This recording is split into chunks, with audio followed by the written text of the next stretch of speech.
Ya, dice que ya.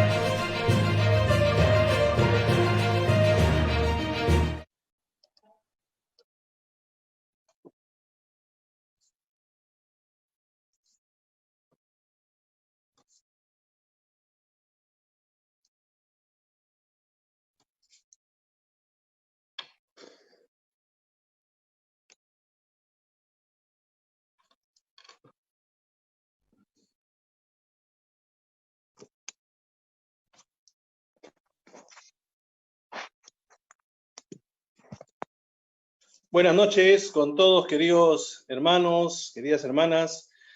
Bienvenidos a una sesión más de estas charlas de formación que promueven el Centro de Animación Vicentina para todos ustedes. Siempre arreglando un poquito aquí las cuestiones técnicas y agradecemos mucho también el apoyo de quienes hacen posible que podamos llegar a todos ustedes, así que les saludo cordialmente a todos los que van entrando, los que van haciéndose presente en esta charla de formación que vamos a tratar de ver la relación entre el contexto literario y la situación vital, que son elementos en el estudio muy importantes que necesitamos tratar de conocer, de aprender, puesto que encierra mucho de lo que es el estudio bíblico, cómo afrontar un estudio bíblico serio, coherente, ¿no? Y no caer, como ya hemos hecho en varias de nuestras advertencias, ¿no? Hemos hecho el cuidado de esta lectura fundamentalista, ¿no? Que no ayuda en nada, ¿no? La lectura fundamentalista es muy peligrosa y por ello necesitamos, pues, tener estas consideraciones con las que hemos ido también dando a conocer en las anteriores sesiones, nos podemos acercar a los textos bíblicos, ¿no? Ya en su momento también se les podrá dar a conocer, ¿no? La información que siempre en estas sesiones llegan a ustedes, ¿no? Bien. Vamos a ver en el caso de distinguir un poco el tema bíblico. En el tema bíblico, el acercamiento a los textos, ¿ya?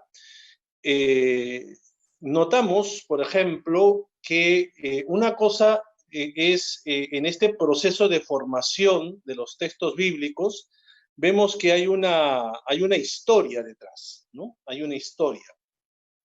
Y esta historia de los textos bíblicos las situamos dentro de muchos siglos. O sea, como son varios libros, los textos bíblicos son muchos libros, algunos, como por ejemplo algunos escritos proféticos, pueden estar centrados de repente en un corto periodo de tiempo, pero en otros, pues resulta ser un contexto demasiado amplio, ¿no? Por ejemplo, el mismo libro del Génesis. El libro del Génesis probablemente tiene mucho tiempo, ¿no? Muchísimo tiempo de formación en cuanto al proceso de transmisión oral, en cuanto a la redacción, o sea, realmente tiene muchos años, ¿no? Y incluso siglos. Lo mismo, por ejemplo, el profeta Isaías, que si bien es cierto, tenemos este libro que son casi más de 60 capítulos, pero están divididos en tres partes. La primera parte que corresponde al tiempo del profeta Isaías, pero luego tenemos la segunda parte que sucede mucho tiempo después, cuando ya el profeta ha muerto, y la tercera parte mucho tiempo después. Entonces, estamos hablando de que cada libro de la Biblia posee también o tiene una historia detrás de mucho tiempo. Pero como hemos dicho, algunos de repente, como por ejemplo algunos libros proféticos, la profecía de Abdías o profecías de Joel, son libros que tranquilamente han podido ser redactados de una sola vez, ¿no?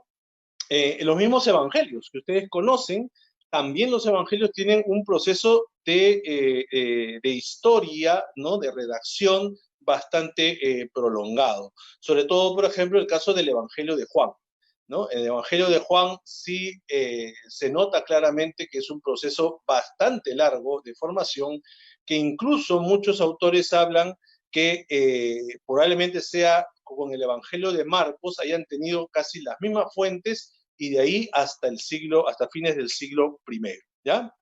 Bien, vamos a hacer entonces, teniendo en cuenta esto y sabiendo que cuando nosotros hablamos del canon de la Biblia, ¿no? El canon sea en la Biblia hebrea o sea en la Biblia cristiana, el canon ya implica una decisión de autoridad de considerar unos escritos como escritos inspirados por Dios. O sea, se les da ya una categoría, ¿no? Una categoría.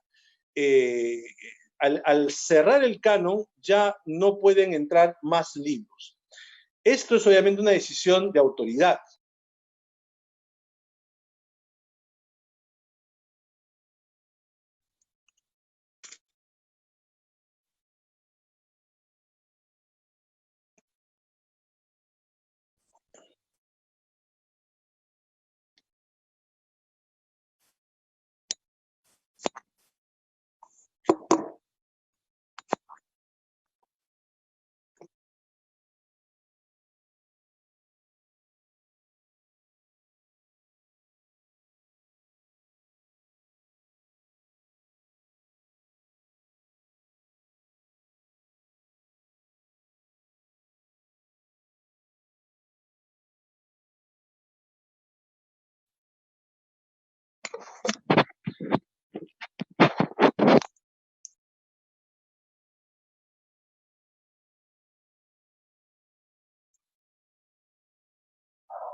Bien, parece que hemos tenido un problema técnico.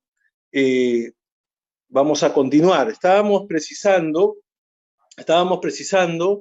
que a partir justamente de el canon es que tenemos los escritos bíblicos que han conformado tanto el Antiguo Testamento como el Nuevo Testamento en el caso de la Biblia cristiana, ¿no? Y de esa forma entonces se ha estabilizado ya estos textos, se han considerado estos textos como inspirados, como textos canónicos, en los cuales ya se considera que tienen un mensaje, ¿no? Un mensaje que dar para las futuras generaciones. Bien, cerrada esta idea, ahora vamos a distinguir en la propuesta del tema. Tenemos la situación vital y tenemos el contexto literario. Son dos elementos que creo que son muy importantes que ustedes deben conocer. La situación vital, ¿a qué llamamos situación vital? En algunos libros, por ejemplo, de estudios bíblicos, se denomina el Sitzinleben, ¿no? Que significa la situación vital.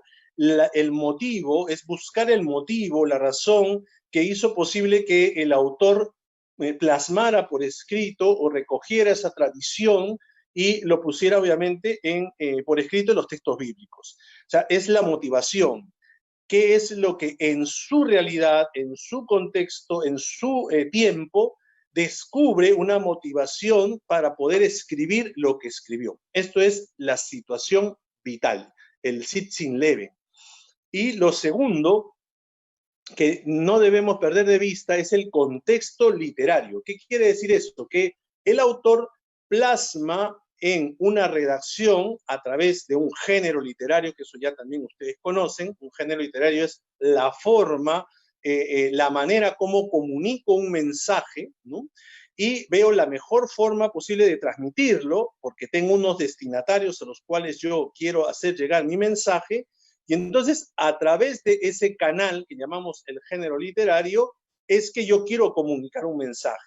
Pero ese canal, ese género literario, está obviamente en un escenario, ¿no? Y esto se ve mucho más en el género histórico, en los libros llamados libros históricos, y también en los libros también proféticos. Los demás libros quizás puede ser un poquito más complicado. Por ejemplo, el caso de las cartas son mucho más inmediatas, ¿no? Las cartas tienen un objetivo muy claro, muy directo, pero los libros históricos dan pie a crear, obviamente, un escenario, crear personajes, ¿no? Que es todo este género narrativo, ¿ya? Y creo que es el que más les gusta, ¿no?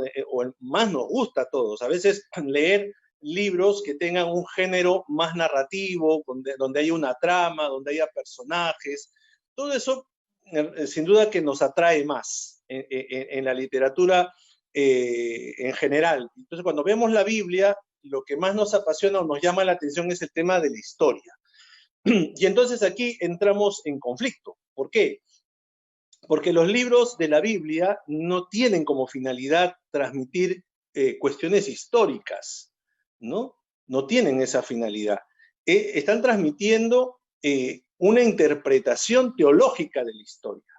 Esto quisiera que todos, por favor, traten de subrayarlo, porque siempre nos acercamos a veces a la Biblia para preguntarle si pasó o no pasó. Esto es una inclinación, una tendencia, porque somos hijos quizás de esta manera de entender la historia, ¿no? De ver si es o no es, si sucedió o no sucedió, si existió o no existió. Estas preguntas que habitualmente hacemos a una narración histórica es la que a veces termina de crearnos mucha confusión cuando nos acercamos a los textos bíblicos. Entonces tenemos que distinguir, ¿no? Y eso es un discernimiento que tenemos que hacer, ¿no? De qué entiendo yo por historia y qué entiendo yo por cuando me enfrento a una literatura histórica, ¿no? Tendría que pensar qué entendieron en el pasado, ¿no? La historia. Claro, pero incluso, ¿no? Con esta distancia que tenemos de cómo entiendo yo ahora la historia y cómo entendían la historia en el pasado, nos podríamos quedar obviamente muy sorprendidos. Por ejemplo, muchos de las culturas antiguas, ¿no? Gracias también a la arqueología, gracias a la historiografía. Por ejemplo, ustedes conocen o saben, ¿no? Del mundo egipcio, por ejemplo, ¿no? Que prácticamente toda la vida o el acontecer de la historia egipcia está muy bien retratado en todos esos relieves que se encuentran con este lenguaje, idioma o forma de comunicación que llamamos los jeroglíficos. Obviamente uno tiene que ser muy experto para descifrar los códigos de los jeroglíficos, pero hay historiadores que nos han hecho pues la gran facilitación de entender mucho de la cultura egipcia. Lo mismo pasa, por ejemplo, con la literatura que se encontró en Asiria, por ejemplo, en el mundo mesopotámico. Entonces, miren, muchos de esos relieves, la gran mayoría, por no decir todo, porque de verdad, es contar la historia desde el que obviamente tiene la potestad de contarla, ¿no? Entonces, los egipcios se han acostumbrado, de seguro, como lo hacían muchos pueblos, de contar sus victorias, pero no van a contar sus derrotas.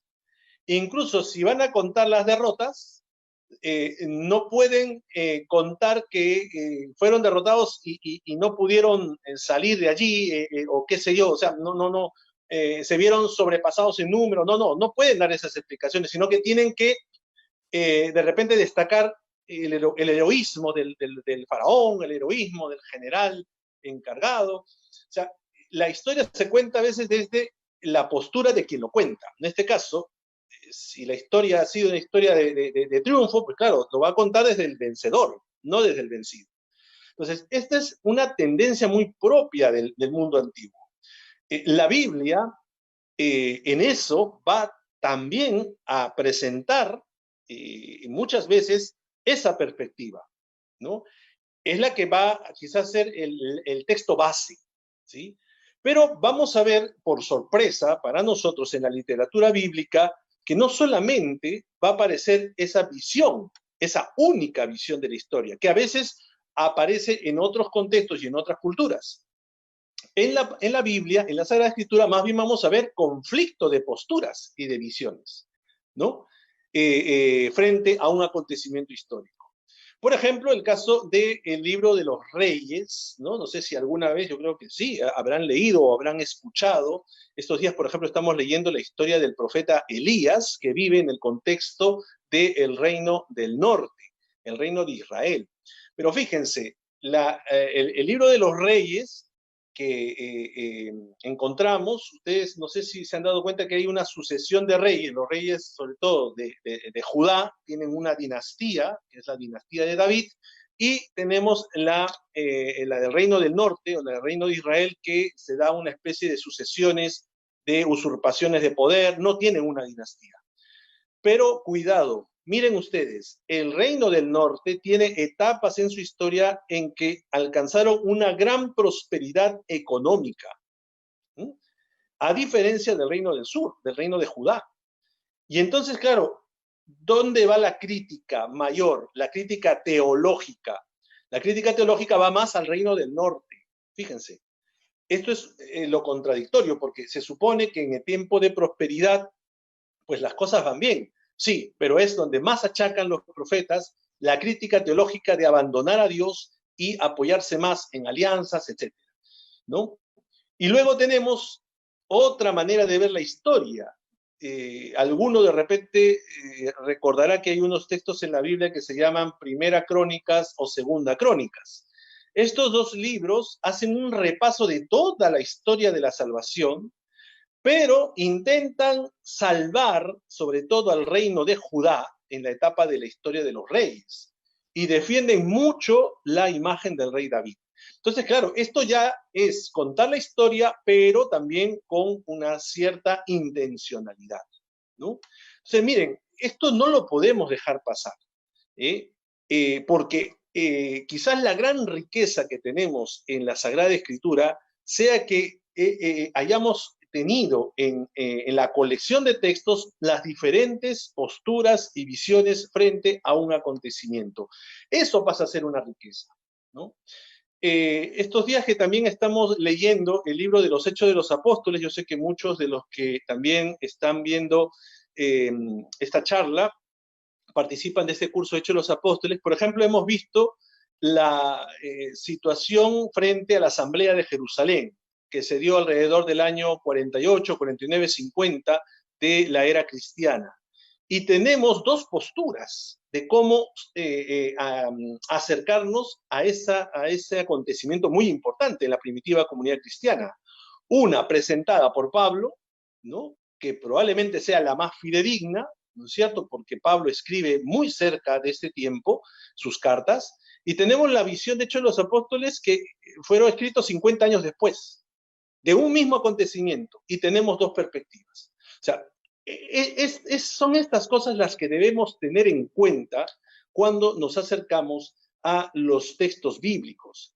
Hay una motivación, hay algo que suscita en el que empieza a redactar después de reunir un material, que pueden ser tradiciones orales, que pueden ser muchas de repente incluso hasta colecciones, ¿no?, de determinados textos, y que al final, en la situación que él vive, que el redactor vive, intenta transmitir un mensaje a los suyos, a los que viven en su propio tiempo, pero para ello se basa de situaciones que acontecieron años atrás. Esto es lo que debemos tener muy en cuenta con los textos bíblicos. Y por eso el autor no necesariamente va a contar hechos de su presente directamente, o sea, por ejemplo, nombrar personajes de su presente, sino más bien va a irse al pasado y va a recoger a esos personajes, pero los va a, de alguna forma, retratar, ¿no?, con los personajes que está viviendo en su entorno. Este es un poco el juego que tienen muchos de los textos bíblicos llamados históricos.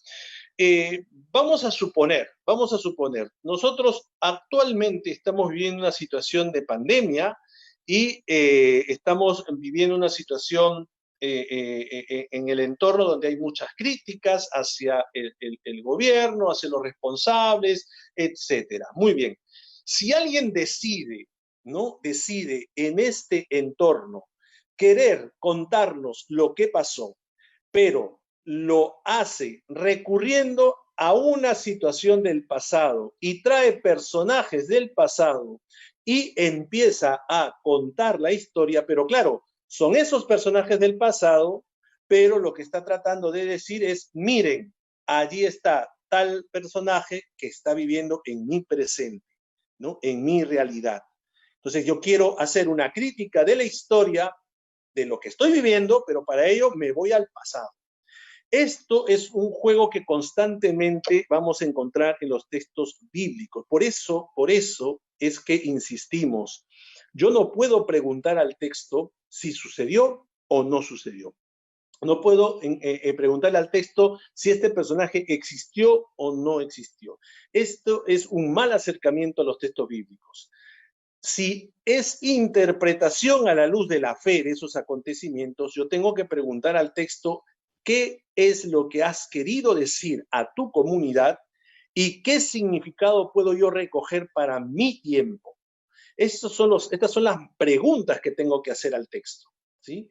Entonces, vamos a poner dos casos para que podamos entender mejor lo que estoy tratando de transmitirles. Porque yo sé que muchos de ustedes, y obviamente es lógico, siempre estamos un poco con la tentación de ver la historia siempre como decir, padre, pero muy bien, ¿existieron estos personajes o no existieron estos personajes? ¿Sucedió esto o no sucedió esto? Y entonces cuando vamos presionando mucho desde estas preguntas, al final perdemos la razón de ser de lo que para nosotros debe ser la Sagrada Escritura, ¿no? Por ejemplo, la arqueología no puede darnos o no puede ayudarnos a interpretar teológicamente la historia y a leer de acuerdo al mensaje que queremos encontrar en la Biblia. No lo puede hacer la arqueología, porque la arqueología tiene su propia pretensión y tiene su propio campo. La historiografía, lo mismo, también. Entonces, son ciencias sociales, auxiliares a los estudios bíblicos, pero no nos van a decir lo que tenemos que ir descubriendo a través también de los diferentes acercamientos teológicos que encontramos. A veces en un solo libro de la Biblia tenemos distintos acercamientos teológicos, ¿ya? En otros, no. En otros tenemos uno solo, pero al lado de otro empieza la contradicción, ¿sí? Pero es una contradicción que en el fondo, vuelvo a insistir, no es oposición, sino es complementariedad. Complementariedad. Vamos a ver, los ejemplos, yo creo que ustedes ya van a darse cuenta de la importancia de estas consideraciones. Todos han manejado o han escuchado alguna vez el libro de Daniel. El libro de Daniel. A ver, vamos a situarlo. Por tradición, este término que a veces se utiliza mucho, ¿no? Por tradición, el libro de Daniel, o mejor dicho, el profeta Daniel, ya antes de llegar al libro de Daniel, por tradición, el profeta Daniel es considerado dentro de los 4 grandes profetas, ¿no? Tenemos a Isaías, tenemos a Jeremías, tenemos a Ezequiel y tenemos a Daniel, ¿sí? Los 4 grandes profetas.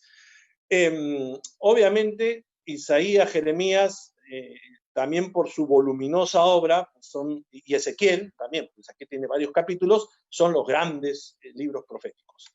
Y de ahí ya vemos que va bajando, sobre todo en cuanto al grueso de páginas, ¿no? de cada escrito. Ahora bien, esto es lo que se entiende por tradición, ¿sí? Se hablaba del gran profeta Daniel junto al profeta Isaías, Jeremías, Ezequiel. Perfecto. Con los estudios bíblicos se ha podido llegar a la conclusión de que lo que encontramos en el libro profético de Daniel resulta que no es propiamente un libro profético, ¿no? Los estudios ahora nos presentan que este escrito es un escrito apocalíptico, apocalíptico. Por tanto, si tú conoces muy bien el libro del Apocalipsis, creo que muchos de ustedes lo manejan bastante bien, el libro del Apocalipsis, ¿ya? Te vas a dar cuenta que si tú no has leído el libro de Daniel, ¿ya? Y has leído el Apocalipsis, si yo te invito, si tú empiezas a leer el libro de Daniel, te vas a dar una gran sorpresa, porque tiene un gran parecido con el libro del Apocalipsis. Y claro, uno se puede quedar más sorprendido. ¿Por qué? Porque has tenido que leer primero el libro de Daniel y luego leer el Apocalipsis. Porque claro, inmediatamente uno puede decir, ya, leo ahora, entonces, el libro de Daniel es el que se parece al Apocalipsis. No, al revés. Es el libro del Apocalipsis el que se parece al libro de Daniel. Porque el libro de Daniel fue escrito antes, mucho tiempo antes. Entonces, vamos entonces ahora a ir encontrando esta situación o esta distinción entre situación vital y el contexto literario, ¿sí? Obviamente, pues Isaías, más o menos desde el siglo VIII hasta pasado el siglo III antes de Cristo, es toda la extensión del libro de Isaías, ¿ya? Todos esos siglos. Jeremías y Ezequiel mayormente están en el siglo VI antes de Cristo, ¿no? Más o menos es su composición. Pero el libro de Daniel, ya los autores nos han dicho que, nos han hecho este alcance que probablemente está retratando y probablemente esté el autor en el siglo II antes de Cristo. Tercero y segundo antes de Cristo. Entonces, miren ustedes, vamos a situar ahora al redactor del libro del profeta Daniel. Si estamos hablando del siglo III y II antes de Cristo, tenemos que ahora situarlo históricamente para ir luego encontrando cuál ha podido ser la motivación del autor. ¿Les parece? Muy bien. En la historiografía, ahí vienen nuestras ciencias auxiliares, la historia nos ayuda a situar que el pueblo de Israel en el siglo III y en el siglo II está viviendo una época de transición del gran imperio griego, ¿sí? El gran imperio griego que en el siglo IV Alejandro Magno, ustedes han escuchado Alejandro Magno, hizo una conquista impresionante, ¿no? Que incluso llegó casi hasta la India, ¿no? Desde Macedonia, Grecia, Turquía, Israel, Egipto, Mesopotamia, India, inmenso, ¿no? Pero ustedes saben, un momentito, ustedes saben que el gran Alejandro Magno solamente tuvo esta experiencia extraordinaria muy poco tiempo. Él murió joven. Y entonces, ¿qué pasó con su gobierno? Pues ese gran imperio se dividió en sus generales, en sus principales generales. Y entonces la zona de Judea, ¿no? Porque aquí ya estamos hablando, ya, después del exilio, después del siglo VI, V, estamos hablando de la historia del judaísmo. ¿Ya? La historia del judaísmo, porque acuérdense que el reino de Israel, el reino del norte, había sido destruido por Asiria el siglo VIII y el único que sobrevivió fue el reino del sur, el reino de Judea. De ahí es que después del exilio se pasa a llamar el judaísmo, ¿no? Entonces, luego de esa experiencia del exilio en donde los persas, ¿no? Los persas fueron los que dominaron después del exilio a Judea, ¿no? Vinieron los griegos y los griegos derrotaron a los persas y entonces una primera etapa después de la muerte de Alejandro Magno la tuvieron los griegos egipcios, ¿no? Los ptolomeos. Estos son los que van a gobernar sobre Judea en el siglo IV y el siglo III. Y luego, en el siglo II, que ya es el tiempo en que vive probablemente el redactor del libro de Daniel, la profecía de Daniel, llamada así, el libro profético de Daniel, resulta que han llegado los seleucidas, los griegos seleucidas. Estos sobre todo están en la zona de Siria, de la actual Siria, ¿ya? Y que si ustedes más o menos en el mapa ubican, está al norte de todo lo que es actualmente la tierra de Israel, ¿ya? En la parte norte. Entonces, los sirios o los seleucidas, ¿no? Esta dinastía seleucida, van a hacer mucha presión sobre Judea, ¿ya? Y sobre todo, uno de los reyes de triste recordación para los judíos será Antíoco IV, Antíoco IV Epífanes. Imagínense, ustedes saben la palabra epifanía en griego significa manifestación. Pues imagínense cómo este rey, Antíoco IV, se consideraba un iluminado, un hombre que había alcanzado una divinidad, o sea, imagínense ustedes, ¿no? Pues resulta que este rey, al ver que los judíos estaban aliándose con los romanos o con otros pueblos para poder liberarse del poder seleucida, griego seleucida, pues este rey decide invadir Judea, ¿no? Y miren lo que hace. Él sabe muy bien, el rey Antíoco, que uno de los pilares fundamentales del judaísmo es su fe en el único Dios, el monoteísmo. Elementos que dan su identidad, el cumplimiento de la ley judía. Otro elemento, la circuncisión. Entonces, miren cómo esto lo sabía muy bien.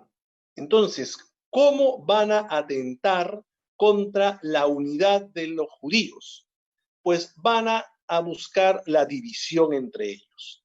Entonces, van a empezar los griegos a intentar hacerles, promoverles privilegios a aquellos que renunciasen a su fe, aquellos que no cumplan las normativas de pureza, no, aquellos que coman lo que la ley prohíbe, etcétera. O sea, empieza a ganarse a muchos judíos y obviamente también la moda griega empieza a imponerse en el judaísmo. Ustedes van a ver que, por ejemplo, en tiempos de Jesús hay personas judías que tienen nombres griegos. Por ejemplo, Felipe. Felipe es un nombre griego, no es un nombre judío. El mismo Pablo. Pablo es un nombre judío. Perdón, un nombre griego, un nombre griego. Tiene un nombre judío que es Saulo, pero tiene un nombre griego que es Pablo. Entonces los judíos empiezan a ponerse dos nombres, ¿no? Un nombre judío, un nombre griego. Entonces, miren cómo esto ha ido generando un gran malestar y un gran problema en el judaísmo de este tiempo, del siglo II, con esta presión, ¿no?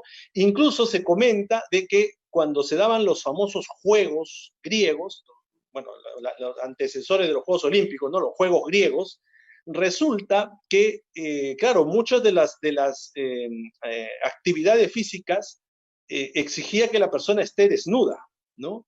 Y el gran problema que tenían los judíos era que tenían la marca de la circuncisión y les daba vergüenza. Entonces, todo esto, miren lo que significa para un judío enfrentarse a una situación tan terrible de opresión, de un rey extranjero, creando división dentro del judaísmo, ¿no?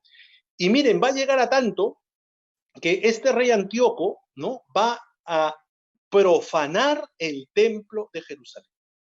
O sea, va a profanar, va a meter imágenes paganas dentro del templo de Jerusalén. Usted sabe que los judíos no representaban a Dios.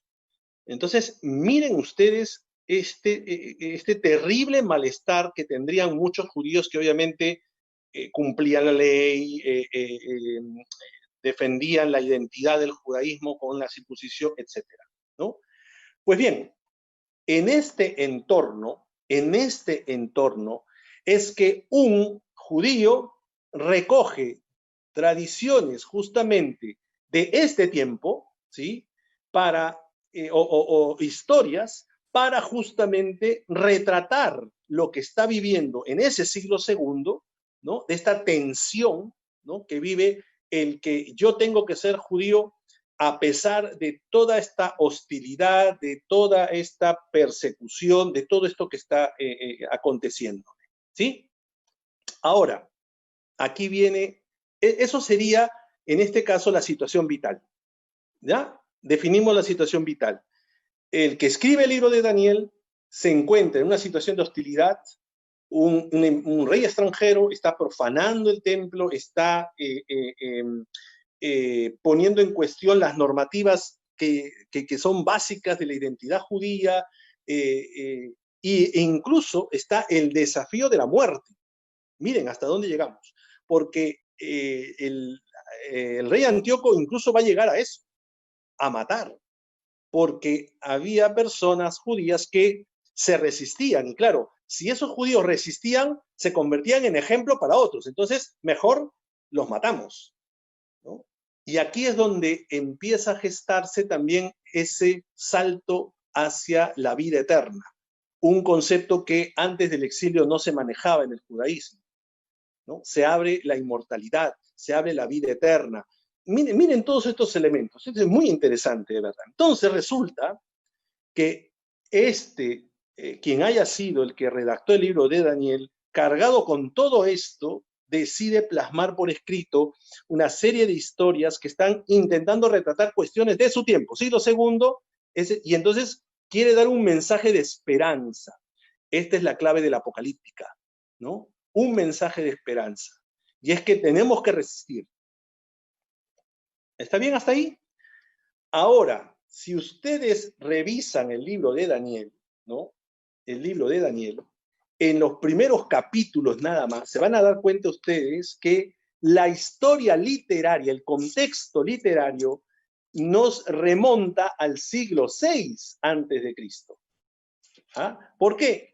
Porque ustedes van a encontrarse, por ejemplo, con un personaje que el judaísmo lo conoce, que es nada más y nada menos que Nabucodonosor. Fíjense ustedes, capítulo 1, versículo 1. El año tercero, estoy en el libro de Daniel, el año tercero del reinado de Joaquín, rey de Judá, Nabucodonosor, rey de Babilonia, se dirigió contra Jerusalén y la sitió. Fíjense, está hablando del siglo VI, lo que pasó con la invasión de los babilonios a Judea tiempo atrás. Y mete aquí a Nabucodonosor. Entonces, no sé si ahora ya más o menos lo ven claro. O sea, el profeta está en su tiempo, siglo II, pero la historia la recrea en el pasado, en el siglo VI antes de Cristo, cuando estaba Nabucodonosor, aquel terrible emperador que conquistó Jerusalén y los mandó al exilio, al destierro, ¿no? ¿Quiénes son los personajes, ¿no? Los jóvenes. El libro de Daniel le encanta el rol de los jóvenes. Aparecen 3 compañeros junto con Daniel y aparecen con sus nombres judíos y con sus nombres griegos, ¿no? Aparece, por ejemplo, Ananías, Misael, Azarías, Daniel, estos son nombres judíos. Pero luego vas avanzando un poquito más y te vas a encontrar con los famosos Sidrac, Mesac y Abdenago. Estos son nombres griegos. Son los mismos, pero tienen el nombre griego. Claro, no está hablando de lo que pasó en el siglo VI. Ese es el contexto literario. Lo que está hablando es lo que le está pasando en su contexto en el siglo II. Y mira, sorpréndete, justamente, ¿por qué los jóvenes, ¿no? ¿Por qué los jóvenes son tan importantes en el libro de Daniel? Porque la tendencia era tratar de sobornar, tratar de convencer, ¿no? Tratar de embaucar a los ancianos para que renuncien a su fe, a sus costumbres, porque los jóvenes le van a seguir a los adultos, porque los adultos en la concepción del mundo oriental, los ancianos son los que llevan, ¿no? la batuta, ¿no? Son los que dan el ejemplo. Entonces a ellos hay que convencerles para que los jóvenes le sigan. Miren cómo reacciona entonces el redactor. Dice, no, como esto está pasando con los viejos, con los mayores, el ejemplo lo van a poner los jóvenes. ¿no? Ellos son los que van a resistir, las nuevas generaciones. Y sorpréndete, tú empiezas a leer el texto y te vas a dar cuenta que son los jóvenes los que ponen el ejemplo, ¿no? Por ejemplo, en la primera parte, no van a comer alimentos que ellos no pueden comer. ¿No? Ellos dicen, no, no vamos a comer. ¿No? Segundo, le ponen una estatua de Nabucodonosor. Dice, adórenlo. Nosotros no adoramos a la estatua. No, no la estatua. No, no vamos a adorar. Entonces, miren cómo ellos se convierten. Y claro, viene el desafío de la muerte. Muy bien. Usted no quiere adorar, usted no quiere comer. Muy bien. Castigo. Al horno. Encendidos. O sea, no sé si alguna vez han escuchado esa famosa historia, ¿no? Que entran los tres en el horno que tenía ahí Nabucodonosor, ¿no? O también el famoso pasaje de Daniel en el foso de los leones. ¿No? Métanlo al foso de los leones, que se lo coman los leones. ¿Y qué pasa? En la historia, pues, amanece y los leones no le han hecho nada, ¿no? El horno no los ha quemado. Y entonces, ¿cuál es la reacción del rey Nabucodonosor? Miren ustedes la reacción. Muy bien, se salvó del foso de los leones, metan a todos sus acusadores. Y el texto dice que ni bien metieron a sus acusadores, los leones se los comieron. El horno, que salgan, metan a sus acusadores. Y se quemaron inmediatamente. O sea, vean ustedes, ¿no? Esto es, entonces, muy importante que ustedes tengan presente esta situación, ¿no? Esta situación. Igual también aparecerá Daniel como un importante intérprete de sueños. Algo que era muy propio también en el mundo oriental, sobre todo con los persas y los griegos, que siempre van con los oráculos, van con, ¿no? Esto es propio del mundo oriental también. Y entonces, claro, ¿quién interpreta? Pues Daniel interpreta sueños, ¿no? Y va haciendo una relectura de la historia, ¿no? De esa historia en que Judea, ¿no? Los judíos tienen que soportar las diferentes invasiones y hay algo más, ¿no? El profeta dice, hay algo más. No podemos pensar que esta soberanía de los reinos sea mucho más que el poder de Dios. Esta es la clave de la literatura apocalíptica. Y claro, fíjense ustedes, ¿por qué pudo este libro circular sin mayor problema? Porque si lo leyeran algún griego, pues no tendrían dificultad porque, no, pero está hablando de Nabucodonosor, ese fue el emperador de hace tanto tiempo. No dice nada. Pero claro, está hablando de Nabucodonosor, pero en el fondo, ¿de quién está hablando? De el rey Antíoco IV Epífanes. ¿Mm?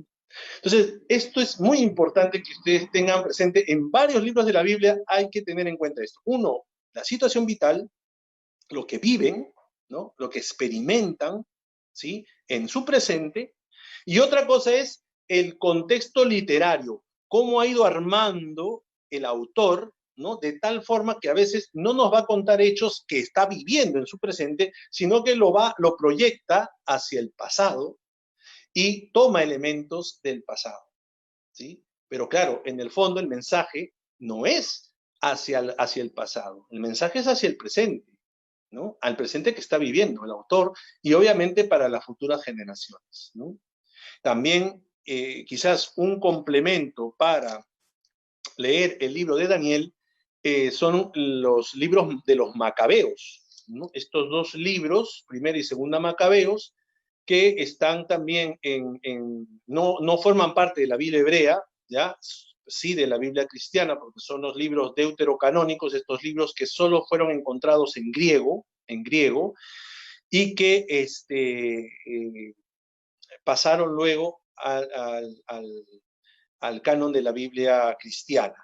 Y el libro de los Macabeos justamente habla de ¿qué? De la rebelión de los Macabeos, ¿no? ¿Quiénes fueron los Macabeos? Una familia de hermanos que se levantaron contra Antíoco IV Epífanes, lograron vencerlo, ¿no? Y como los expulsaron de Jerusalén, Judas Macabeo dedica el templo, consagra nuevamente el templo que había sido profanado.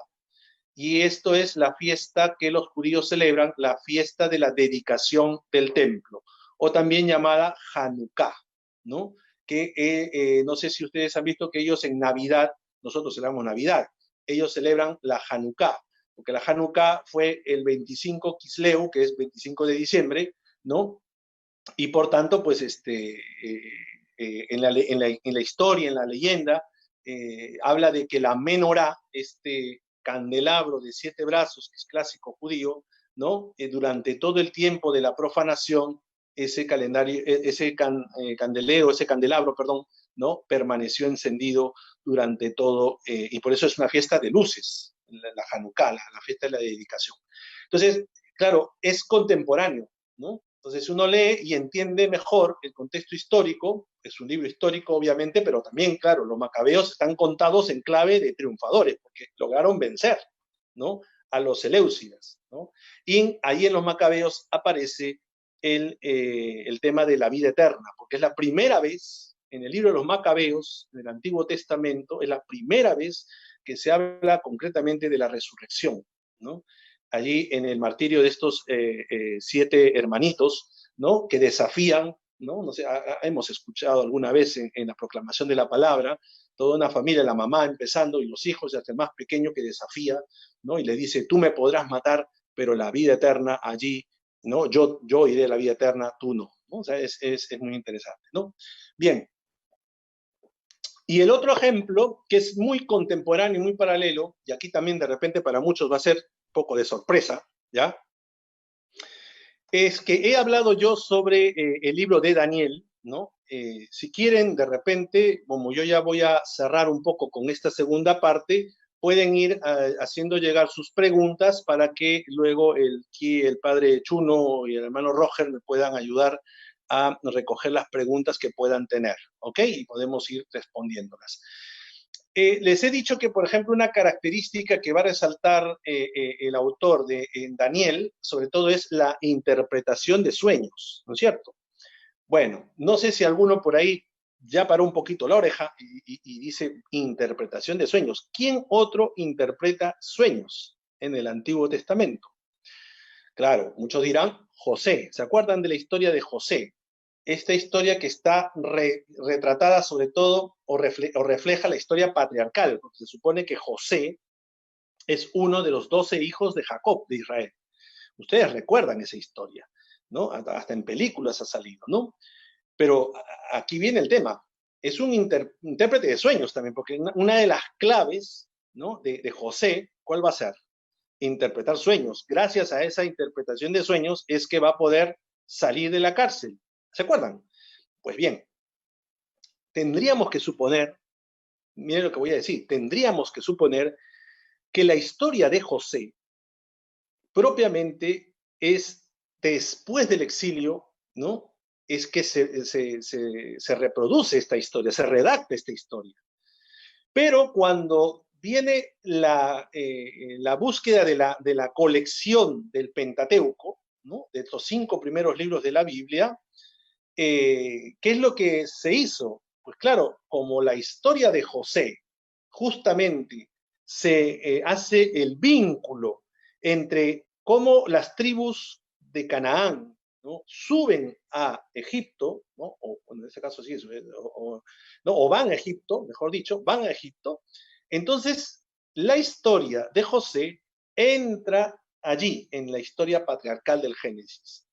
Pero probablemente lo que esté en el fondo del origen de esa historia no sea la historia patriarcal, sino más bien también en este contexto de el mundo persa, el mundo griego, de cómo ha ido articulándose también esa búsqueda de cómo confiar en la providencia de Dios. La gran historia o el gran tema de José, de la historia de José, es la confianza en la providencia de Dios.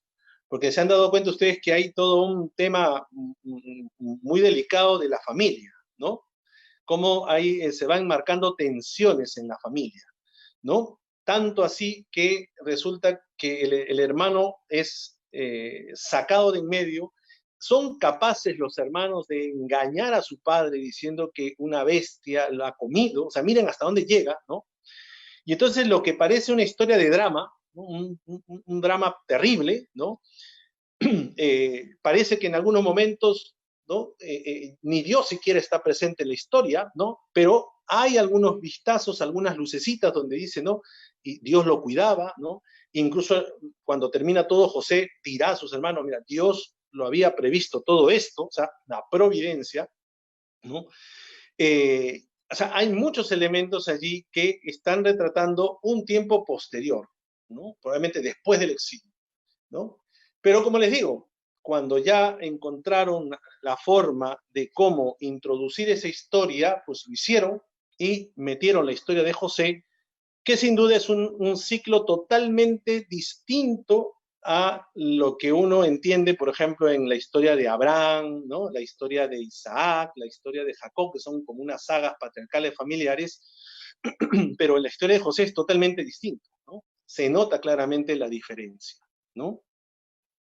Y termino con una apreciación sobre José, sobre la historia de José y sobre la relación con Jacob. Si ustedes se han dado cuenta en la lectura de la historia de José, eh, cuando uno revisa las listas de las tribus de Israel, no sé si ustedes alguna vez se han dado un poquito el tiempito de decir, a ver, ¿cuáles son los hijos de Jacob? ¿No? Son 12, dice, ¿no? Son 12 y tuvo una hija también, ¿no? Nos cuenta el libro del Génesis. Los 12 hijos, claro, aparece en las primeras relaciones, por ejemplo, conforme contando la historia de cómo van naciendo los hijos, ¿no? Rubén, Simeón, Leví, Judá, los primeros 4 hijos, luego Neftalí, Zabulón, bueno, los demás, y luego nacen los hijos de Raquel, José y Benjamín. Muy bien, hasta ahí todo bien. Pero resulta que cuando pasas a los libros históricos, ¿no? Sea el caso de jueces, Samuel, Reyes, ya no se cita una tribu de José. No sé si ustedes se han dado cuenta de eso, o alguien se ha percatado de eso. No hay tribu de José. No hay tribu de José. Entonces, esto crea justamente la dificultad de decir, bueno, entonces la historia de José no fue contada como una saga, como una historia, como un relato patriarcal, sino que ha sido añadido después. ¿Por qué? Justamente por eso. En la relación de las tribus de Israel en tiempo de la monarquía, no se habla de una tribu de José. Se habla de tribus de Efraín y de Manasés, ¿no? Y si uno revisa en el libro del Génesis, Efraín y Manasés, ¿quiénes son? Son los hijos de José. Efraín y Manasés son los hijos de José. Y en la última parte, antes de que muera Jacob, tenemos 2 relatos, y todavía, por eso siempre le digo, a veces no es solamente uno, sino son 2 relatos, en donde Jacob, ¿no? Hace suyo, o sea, se apropia de los hijos de José, ¿no? Y en un relato habla de que pone en la mano derecha en el hijo menor y la mano izquierda en el hijo mayor. Y Josué como que dice, no, no, este es el mayor. No, no, no, tú deja, ¿no? O sea, y en otro momento dice, yo tomo a ellos como hijos. Entonces parece ser que allí está un poco la clave de esta diferenciación, obviamente, ¿no? De decir, José no era propiamente uno de las 12 tribus, sino son Efraín y Manasés. Pero como ha entrado, ¿no? Entonces José pasa a ser también un hijo de Jacob en la tradición patriarcal. ¿Correcto? Bueno, esto es un poco la idea, ¿no? Que quería transmitir, la importancia de la situación vital, importante, la motivación, algo le ha tenido que motivar. Entonces, el autor del libro de Daniel, al ver todo lo que estaba observando, la crisis de fe que tenía el pueblo judío, todo esto le crea un malestar y entonces algo tenemos que hacer, tenemos que resistir. ¿Y cuál va a ser la resistencia? Obviamente el libro de Daniel no busca la violencia, ojo, sino la esperanza y la resistencia desde la fe. O sea, y si nos matan, pues bueno, nos ofreceremos. O sea, esta es la postura del autor del libro de Daniel. Ahora, si tú lees el libro de los Macabeos, pues claro, los Macabeos van a tener otra postura, rebelarnos. O sea, esta es un poco la idea. Bien, aquí nos mandan alguna pregunta. Aurelio Núñez, ¿qué tal? ¿Nos deja alguna enseñanza el rey Nabucodonosor? bueno, el rey Nabucodonosor no creo que te deje ninguna enseñanza, porque aquí es más bien la personificación del rey malo. En este caso era Antíoco IV. Claro, de repente quizás tú apuntas a que qué nos podría decir esta historia, porque claro, uno dice, padre, pero en el fondo esto es una historia judía, ¿no? Nosotros no somos judíos, evidentemente que no somos judíos. Pero miren ustedes cómo, y ahí es donde ya quizás alguno pueda ver la relación, esto le sucedió al cristianismo justamente a fines del siglo I, y por eso un autor también, que en este caso pues, tenemos ahí a Juan el Vidente, el libro del Apocalipsis, también en un contexto de persecución, de hostilidad, presenta una manera de enfrentar eso, resistir. No con violencia, resistir, ¿no? Confiando en Dios, confiando en su providencia, ¿no? Tratando de ser fieles, y pues si eso nos lleva a la vida, pues tengamos esperanza en la vida eterna. O sea, yo creo que en el fondo, cuando uno lee, por eso les decía, yo sé que muchos de ustedes conocen el Apocalipsis, pero no han leído el libro de Daniel. Si ustedes leyeran, claro, ahí es donde entrarían un poquito en conflicto, porque uno dice, bueno, aquí se parece mucho. No, no es que se parece mucho, es que seguro que el autor del Apocalipsis de Juan se ha inspirado en el libro de Daniel, ¿no? Y esa historia, obviamente, esa historia de fidelidad, ¿no? que encierra el libro de Daniel es sin duda clave, fundamental, ¿no? O como también la historia de José, ¿no? Cómo José, en medio de lo que está viviendo, está experimentando, él confía en que algo bueno tiene que salir de todo esto, ¿no? De toda esa situación, hasta de eso tan malo que es que mis hermanos, ¿no? Hayan tenido el atrevimiento, ¿no? De desafiar incluso, perdón, de llevar esa mala noticia a su padre, o sea, incluso en el dolor que expresa el drama de Jacob, Dios está allí y puede ayudar, ¿no? Puede ayudar a cambiar la situación. Y vean cómo en el fondo, ¿qué pasa? Aquel que fue rechazado por sus hermanos, vendido, terminó siendo el segundo al mando en Egipto, ¿no? Claro, aquí ya viene justamente el problema de decir, padre, pero entonces, ¿qué? José no existió. Ahí es donde viene el tema. Es que no puedo hacer esa pregunta, ¿no? Podemos ver algunas, eso sí, hay, en arqueología y en la historiografía egipcia, en una época, ¿no? Tribus cananeas llegaron a Egipto y llegaron hasta gobernar, que son los Ixos, que gobernaron Egipto, o sea, por un tiempo. Eran cananeos estos, ¿no? O sea, quiere decir que sí llegaron cananeos a ocupar puestos importantes en Egipto, pero obviamente no se encuentra absolutamente nada de la historia de José, y mucho menos. ¿Por qué? Porque por lo que les decía, probablemente esa historia ha sido redactada en el siglo IV, ¿no? Antes de Cristo, y claro, proyecta una historia hacia el pasado, ¿sí? Bien, esto es un poquito lo que quería compartirles. No sé, alguno más de repente quisiera hacer alguna pregunta, puede hacerla, ¿no?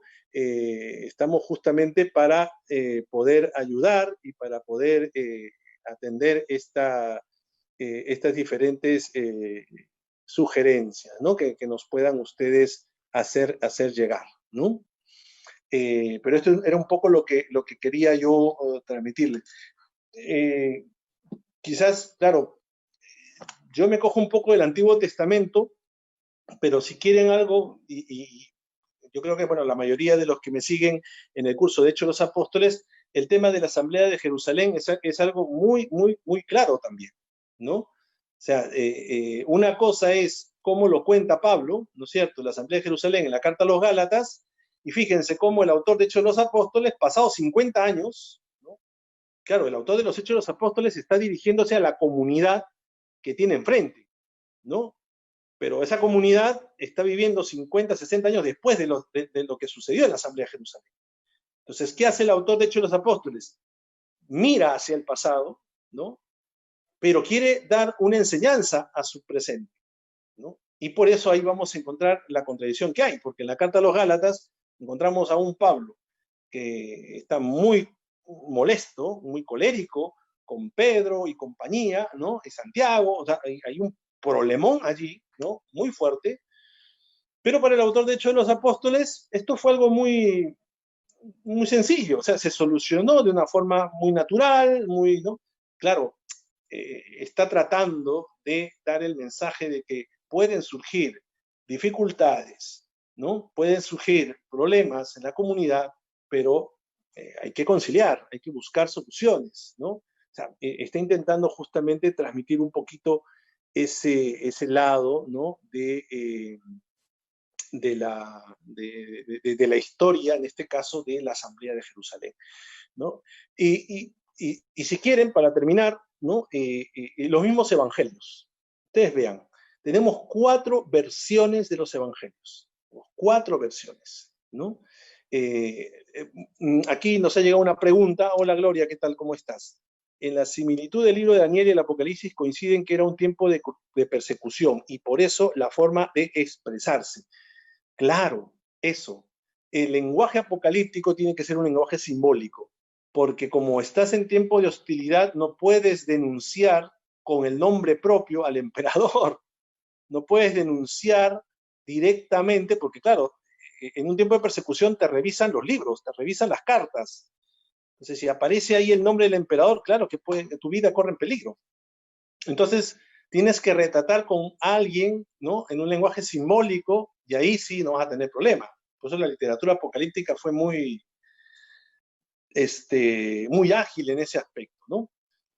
Bien, lo que les decía sobre el caso de los evangelios. Hay una o un gran interés en muchos, yo estoy convencido también que muchos de ustedes también, de querer juntar los 4 evangelios y hacer una sola vida de Jesús. Eso, no se preocupen que eso desde los padres de la iglesia ha habido ese intento, ¿ya? Pero miren qué sabia es nuestra iglesia, ¿no? Porque ha permitido que haya 4 maneras de entender, ¿no? La vida de Jesús, cada una en su propio contexto, ¿no? En su propia realidad. Entonces tenemos 4 maneras de ver las cosas. Y claro, también Marcos escribe el año 60, 70, han pasado 30 años. Mateo, Lucas escriben el año 80, 90. Juan, que recoge tradiciones, pues termina su relación a fin del siglo I, han pasado 70 años. Entonces, imagínense ustedes, están recogiendo, sí, tradiciones del pasado, pero su mensaje es para su presente. Entonces, ellos tienen una situación vital distinta a la que tuvieron en la expectativa del ministerio de Jesús, ¿no? Por eso es que en tiempos de Jesús quizás no lo veían tan claro, ¿no? Aquí un saludo al padre Tito, que está dando el curso de Cristología, ¿no? Y que nos está siguiendo también, ¿no? Y ustedes también lo siguen. Ha sido muy claro y específico en ello en el curso de Cristología, ¿no? O sea, son diferentes maneras de ver, y claro, quizás los apóstoles no lo vieron tan claro, claro, lo vieron después de la Pascua, ¿no?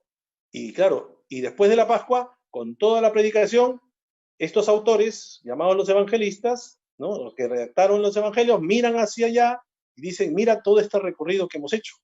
No lo teníamos claro, ahora lo tenemos un poco más claro, ¿no? Mariela Sánchez, padre, buenas noches. Los libros que se refieren a personajes como Esther lo contaron recogiendo los hechos que a ellos le convenían. Claro, por ejemplo, el caso de Esther también, ¿no? Ay, disculpen que estoy manejando un poco. El libro de Esther también resulta ser un libro que retrata una realidad también igual, similar, ¿no? El contexto quizás también sea también del mundo griego, ¿no? Pero claro, ahí está, y es curioso porque el libro de Esther prácticamente no menciona a Dios, prácticamente no lo menciona, ¿no? Y los nombres son nombres aplicados a deidades persas, ¿no? Mardoqueo, Marduk, ¿no? Esther, Ishtar, que es una diosa. Entonces, pasa lo mismo un poco con este tema de los judíos en el mundo griego, ¿no? Que se ponían los nombres griegos, ¿ya? Pero igual es lo mismo, ¿no? Fíjense cómo el personaje de Esther también es curioso porque Esther prácticamente vivía en el harén del rey, ¿no? y Mardoqueo, que dice, ¿no?, le presiona a Esther para que defienda a los judíos que se han dado un decreto de exterminio a los judíos. Y le conmina a Esther, ¿no? Y le dice, mira, por favor, tú tienes que hacerlo porque estás allí. Y Esther tiene miedo, ¿no? Esther tiene un gran temor, ¿no? Pero al final tiene la valentía de abogar por su pueblo, ¿no? Y así también la historia de Judith, ¿no? Lo mismo, también. Estas historias son pequeñas, ¿no? Son llamadas historias ejemplares, ¿no? Esther, Judith, se asemejan mucho, ¿no? En paralelo a este tiempo, ¿no? Igual también, por ejemplo, Tobías es una historia muy bonita. Este es un grupo de libros muy interesantes que manejan, ¿no? Incluso el libro de Jonás, ¿no? Jonás, aunque también nosotros muy recontra conocido, ¿no? El profeta Jonás, pero probablemente la historia de Jonás también tiene mucho de esto que hemos hablado. No está contando específicamente el contexto de la historia en sí, ¿no? Ese sería el contexto literario, ¿ya? Lo que está detrás ya sería el tiempo en que vive el autor, ¿no? Muy bien, bueno, yo creo que no hay más preguntas, ¿no? Espero que haya podido ayudarles, haya podido ser un poco claro, pero yo sé que de repente en esto para muchos puede ser algo muy novedoso, algo aparentemente complicado, ¿ya? Pero yo quiero que ustedes partan de algo muy, muy, muy sencillo. Todos tenemos diferentes aficiones a diferentes lecturas, ¿no? Los libros que leemos, sean historias, sean novelas, aunque tienen mucho de ficción, es verdad, tienen mucho de ficción, otros libros manejan temas históricos y los conjugan con la ficción, pero en el fondo siempre están intentando transmitir algo, ¿no? Y uno no se pone tanto a pensar, ¿no?, que si este personaje existió o no existió, no, sino cómo la trama te va ayudando a entender que eso le puede pasar a cualquiera, ¿no? O sea, la idea siempre de una historia o de una narración es que tú entres en la historia, te hagas un personaje más de esa historia, ¿no? Vean ustedes, por ejemplo, La Pasión, ¿no? En La Pasión hay muchos personajes. Y un poco la clave es en qué personaje tú te sitúas, ¿no? Y claro, ahí está un poco la especialización, si queremos, del redactor, de cómo atrae al auditorio, ¿no?, al que oye la historia, para que entre en la historia, ¿no? Pues esto también es propio de la Sagrada Escritura, ¿no? Entonces, pues una vez más, yo les animo, o sea, no pierdan la oportunidad. La palabra de Dios tiene una riqueza extraordinaria. Y por eso, quizás un poquito más con estos elementos que con gusto intentamos darles, les puede ayudar a encontrar ese mensaje que atraviesa toda la historia de la humanidad. Porque en contextos de hostilidad, en contextos de presión, en contextos de decir, tengo que ser fiel a mi fe, ¿no? ¿Qué optarías? ¿Qué harías? ¿No? Pues fíjate ahí los ejemplos que puedes encontrar en ese aspecto, en esta literatura que pueda ser el libro de Daniel, el libro del Apocalipsis, o en otros libros, ¿no?, que quizás, bueno, hoy día no podemos abarcar todo, pero ahí viene pues el abanico, ¿no?, de libros que tenemos, que realmente pues es una delicia, de verdad, encontrar estos textos. Yo siempre digo, es palabra de Dios en palabra de hombres.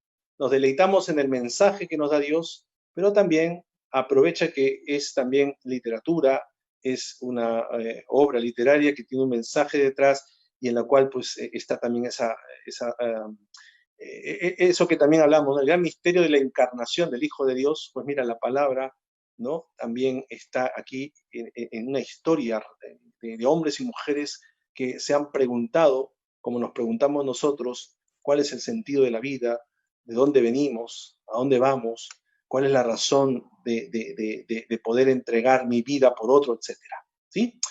Muy bien, pues que el Señor nos bendiga a todos, sigamos con esa esperanza y confianza en el Señor. En estos tiempos, pues confiemos que la palabra de Dios también nos puede dar siempre un mensaje de aliento y de esperanza. Que el Señor derrame su bendición en el nombre del Padre, del Hijo, del Espíritu Santo. Amén. Que tengan todos una muy buena noche.